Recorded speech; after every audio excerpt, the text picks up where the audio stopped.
নমস্কার। কবি শুভদাস গুপ্তের কবিতা সার্থক জনক। যে ছেলেটা চায়ের দোকানের এটো কাপ ধুচ্ছে রাস্তার ধারে, তাকে ডাকুন, তার কানে কানে বলুন, সুজলাং সুফলাং মলয়জ শীতলাং। হ্যাঁ, বেশ সুন্দর করে বলুন।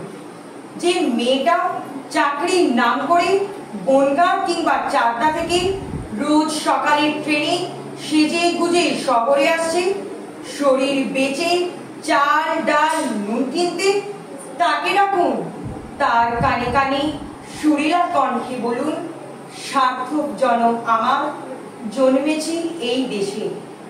যে লোকটা লটারির টিকিট নিয়ে দরজায় দরজায় ঘুরছে আর বলছে, বিশ্বাস করুন আমি ভদ্রলোক, আজ 10 বছর হলো আমার কারখানা বন্ধ, লক আউট, তাকে ডাকুন, তার কানে কানে বলুন, বলো বলো বলো সবে, শত বিনা বেনু রবে, ভারত আবার জগৎ সভায় শ্রেষ্ঠ আসন লবে।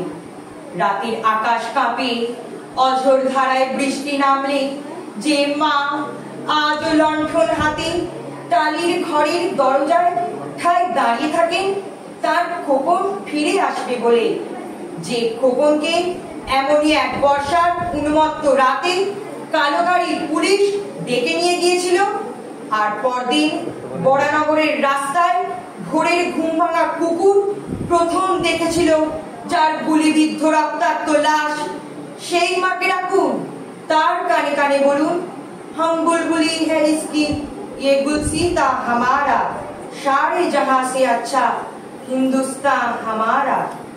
সবাইকে সব কিছু বলা শেষ হলে শুনশান শীতের রাতে পাঁচ মাথার মোড়ে ঘোড়ায় চড়ে বসা সেই মহা বিপ্লবীর পায়ের সামনে ধীরে ধীরে এগিয়ে যান।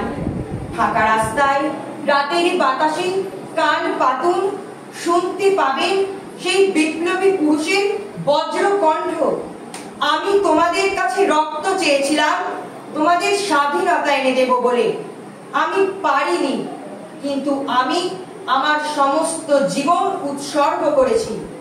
আর তোমরা, নমস্কার।